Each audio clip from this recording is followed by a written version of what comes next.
بسم اللہ الرحمن الرحیم۔ حضرت سنن مصری رحمۃ اللہ علیہ فرماتے ہیں کہ حج کے سفر میں ایک جنگل میں مجھے ایک نوجوان خوبصورت لڑکا ملا، گویا کہ چاندی کا ایک ٹکڑا ہے، اور عشق اس کے بدن میں جوش مار رہا تھا۔ وہ بھی حج کے لیے جا رہا تھا۔ میں نے اس کو ساتھ لے لیا۔ میں نے اس سے کہا کہ بڑا طویل سفر ہے، تو اس نے ایک شعر پڑھا جس کا ترجمہ یہ ہے کہ کاہلوں اور اکتا جانے والوں کے لیے یہ سفر بعید ہے، لیکن مشتاقوں کے لیے کچھ بھی دور نہیں۔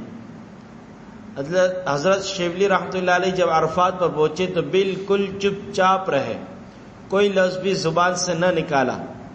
جب وہاں سے مینا کی طرف چلے، حد حرم کے جو دو نشان ہیں ان سے آگے بڑھ گئے تو آنکھوں سے آنسو بہنے لگے، اور چند اشعار پڑھے جن کا ترجمہ یہ ہے: میں چل رہا ہوں اس حال میں کہ میں نے اپنے دل پر تیری محبت کی مہر لگا دی، تاکہ اس دل پر تیرے سوا کسی کا گزر نہ ہو۔ کاش میں اپنی آنکھوں کو اسی طرح بند کرتا کہ تیرا دیدار نصیب ہونے تک کسی کو بھی نہ دیکھا۔ دوستوں میں بعض تو ایسے ہوتے ہیں جو ایک ہی کے ہو کے رہ جاتے ہیں، اور بعض ایسے بھی ہوتے ہیں جن میں دوسروں کی بھی شرکت ہوتی ہے، لیکن جب آنکھوں سے آنسو نکل کر رخساروں پر بہنے لگتے ہیں، جب ظاہر ہو جاتا ہے کہ کون واقعی رو رہا ہے اور کون بناوٹی رونا رو رہا ہے۔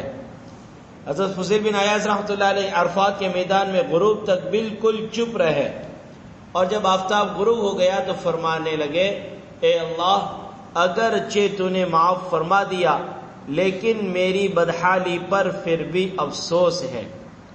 مالک بن دینار رحمۃ اللہ فرماتے ہیں کہ میں نے ایک نوجوان کو دیکھا کہ قبولیت کے آثار اس کے چہرے پر ظاہر ہے، اور آنکھوں سے آنسو لگاتار رخساروں پر بہ رہے ہیں۔ میں نے اس کو دیکھ کر پہچانا کہ عرصہ ہوا بصرہ میں ایک زمانے میں اس کو بڑی ناز و نعمت میں دیکھ چکا تھا۔ اس وقت دیکھ کر میں نے اس کو پہچانا، اور اس کی یہ حالت دیکھ کر مجھے بھی رونا آ گیا۔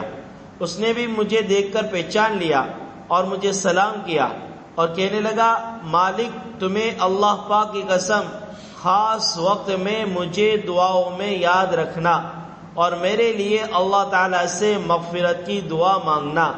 کیا بعید ہے کہ اللہ جل شانہ میرے حال پر رحم فرمائے اور میرے گناہوں کو معاف کر دے۔ یہ کہہ کر دو شعر پڑھے جن کا ترجمہ یہ ہے کہ جب محبوب تیری طرف متوجہ ہو تو میرا بھی اس سے ذکر کر دیجیے، اور یہ کہہ دینا کہ کسی وقت بھی تیری یاد سے اس کا دل خالی نہیں ہوتا۔ شاید وہ جب میرا نام سنے تو یوں پوچھ لے کہ فلاں شخص پر کیا گزر رہی ہے۔ مالک بن دینار رحمۃ اللہ فرماتے کہ یہ شعر پڑھ کر وہ روتا ہوا چل دیا۔ اتنے میں حج کا زمانہ آ گیا۔ میں حج کے لیے روانہ ہوا۔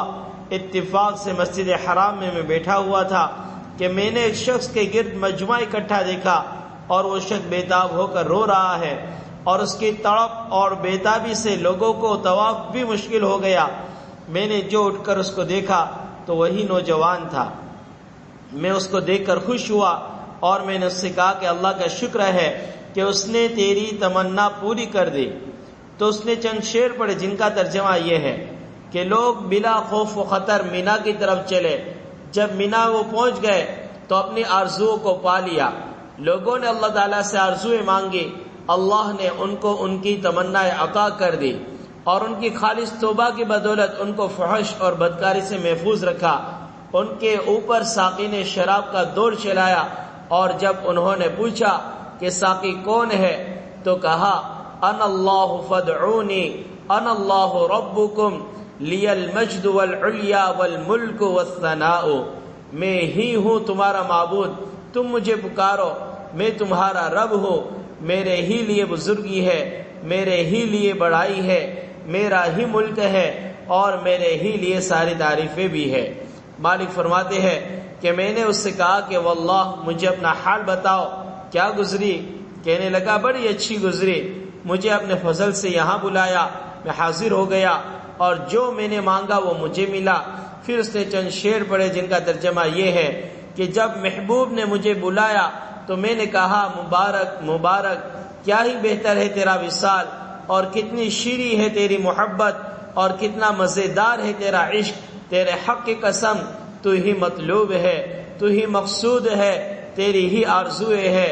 لوگ مجھے تیری محبت میں ملامت کرتے ہیں تو کر لیا کرے، اور جتنی چاہے ملامتیں کر لیا کرے، میرا دل تیرے سوا کسی چیز کا بھی مشتاق نہیں۔